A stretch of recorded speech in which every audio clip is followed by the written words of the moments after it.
Salut YouTube, bienvenue dans cette vidéo.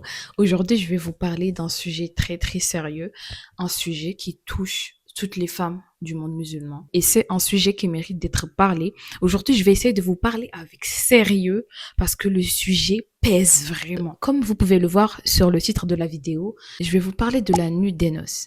Et je vais commencer par faire un doigt carrément pour pas me perdre dans mes mots, pour être capable d'aligner mes paroles, d'être capable de vous partager ma pensée comme je l'imagine. J'espère que je vais être capable d'utiliser les bons mots pour que vous compreniez mon point de vue et ce que je pense. Inch'Allah. Du coup, je vais commencer par Rabbi shrah li sadri wa yassir li amri wahlul 'uqdatan min lisani yafqahu qawli. Amin.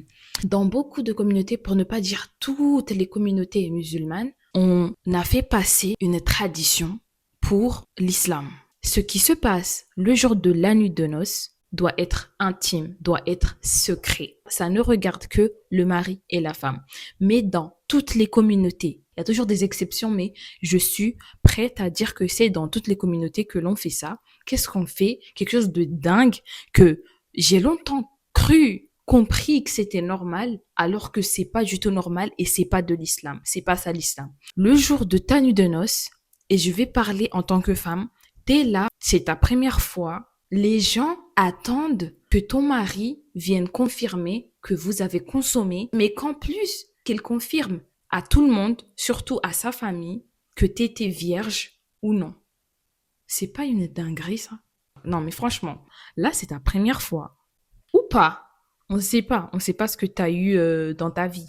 Mais c'est la première fois que tu consommes avec ton mari, qui est ton halal devant Dieu. Vous allez devoir confirmer, surtout ton mari doit aller confirmer que vous avez consommé et que tu étais vierge. Genre, les gens attendent que tu sois vierge en tout cas.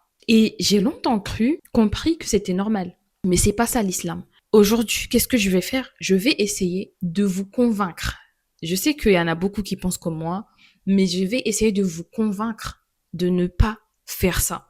Si t'es un homme, tu regardes cette vidéo, je sais pas si t'es un homme, en tout cas, si toi t'es la femme, tu diras à ton mari que vous dites à personne, vous gardez ça intime, c'est pas normal ce qui se passe dans nos communautés.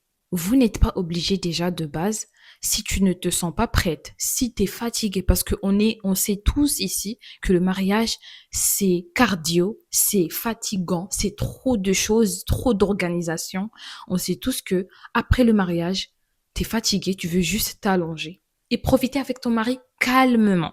Calmement. Si t'es une femme que tu regardes ça, je te dis ma sœur, t'as le droit de ne pas le faire le plus rapidement possible, c'est-à-dire le premier jour de ton mariage. La nuit de noces, oui, c'est vrai que c'est le premier jour où t'es avec ton mari. C'est la première nuit, mais t'es pas obligé de le faire si t'es pas prête.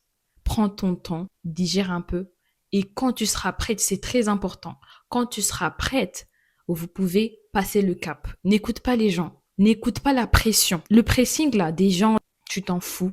Écoute-toi toi-même, ok? Et si ton mari veut le faire absolument, essaie de le faire comprendre. Et s'il comprend pas, bah t'as mal choisi tout simplement, je pense. On est d'accord. On est d'accord. Dites-moi dans les commentaires. Pour être sérieux, genre, essayez. En fait, la nuit de noces ne doit pas être une corvée. Ça ne doit pas être genre, je dois absolument le faire, je dois absolument le faire. Déjà, c'est la première fois où normalement, tu te trouves avec ton mari ensemble, nus.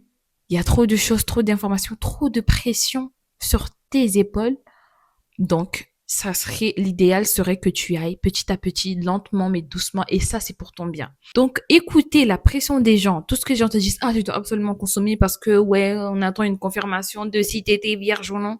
C'est haram. Je tiens à vous le dire, c'est haram. Ça ne le regarde pas. Si t'es pas prêt, tu le fais pas. Le pressing il faut absolument consommer, puis aller confirmer, on consomme.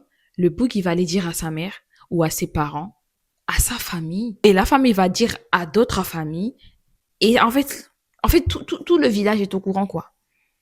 Toute la ville est au courant que t'as consommé et que t'étais vierge, ou non. Genre, on est d'accord que c'est une dinguerie, en fait. Et l'islam, il est là pour cadrer cela. Je tiens à vous dire, mes sœurs, et si t'es un homme aussi, mon frère, tu n'es pas censé aller divulguer ce qui se passe avec ta femme. C'est même écrit dans le Coran. Tu es un vêtement pour elle et elle est un vêtement pour toi. En gros, la femme est un vêtement. Un vêtement, c'est quoi? C'est quelque chose qui couvre. On se protège. La femme est un vêtement pour son homme et son homme est un vêtement envers elle. Donc, vous n'avez pas à aller divulguer ce qui se passe entre vous, première fois ou non.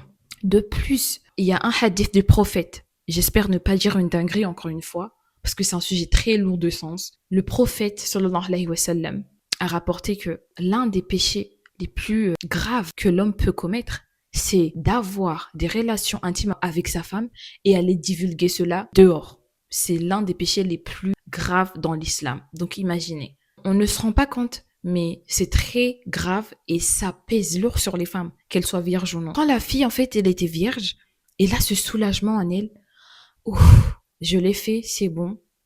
Il est allé dire à sa famille, c'est nickel. Tu te sens, t'es fière et c'est normal que tu sois fière, mais et la femme qui n'est pas vierge, je ne suis pas là pour prendre le dos des femmes qui ne sont pas vierges, mais la femme qui n'est pas vierge et qui a commis des erreurs, des fautes dans sa vie, parce que l'humain est encore une fois imparfaite, tu peux être amené à commettre des péchés dans ta vie. Mais si t'as regretté et t'as demandé pardon avec sincérité, Dieu il te pardonne parce que c'est le pardonneur. Allahu Ghafour Rahim. Donc si t'as été pardonné et aujourd'hui tu te maries, t'as ta nuit de noces et le mari découvre que tu n'es pas vierge forcément et qui doit divulguer l'information et que tu deviens la risée du quartier, c'est une pression. C'est une dinguerie encore une fois pour la femme. On ne se rend pas compte, mais c'est une dinguerie. Il y a un hadith qui dit, celui qui couvre un musulman, Dieu le couvrira. Si aujourd'hui tu découvres que toi, ta femme n'est plus vierge et que tu la couvres, Allah te couvrira. Parce que peut-être qu'elle a demandé pardon, le bon soupçon, toujours le bon soupçon. Mais si aujourd'hui, avec cette tradition, on est obligé de divulguer cela, qu'est-ce qui va arriver à la femme? Elle va passer pour la risée du quartier, la traînée, la bordel du quartier. Pour un péché qu'elle a eu dans son passé, mais qui a aussi demandé pardon. Je dis tout ça pourquoi? Je le dis parce que, ça y est, il faut réfléchir, il faut agir. Notre génération doit agir enfin et casser une bonne fois pour toutes ces traditions de merde. Il faut clairement le dire, c'est des traditions de merde.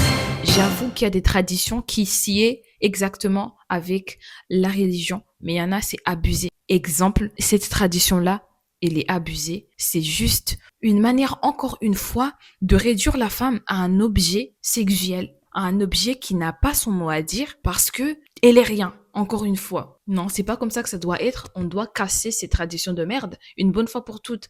Et comment? En s'éduquant dans la religion comme il faut. Je dis pas d'aller écouter tout et n'importe quoi parce qu'il y en a, on va écouter n'importe quel imam, on prend tout ce qu'ils disent, après on vient dire de la merde. C'est pas ça. Il faut réfléchir, il faut avoir un esprit critique, savoir peser le pour et le contre sur des choses que les gens disent, mais sans oublier que tout ce qui est dans le Coran est déjà véridique, est déjà clair et net. Il n'y a rien à rajouter, sauf les paroles du prophète. Il faut se baser sur le hadith authentique et réfléchir 2 secondes avant d'accepter tout et n'importe quoi. Bon, c'est la fin de la vidéo. J'espère que la vidéo vous a été utile et que vous comprenez mon point de vue. Dites-moi dans les commentaires ce que vous en pensez. Et à la prochaine. Prenez soin de vous et de votre foi. C'est important.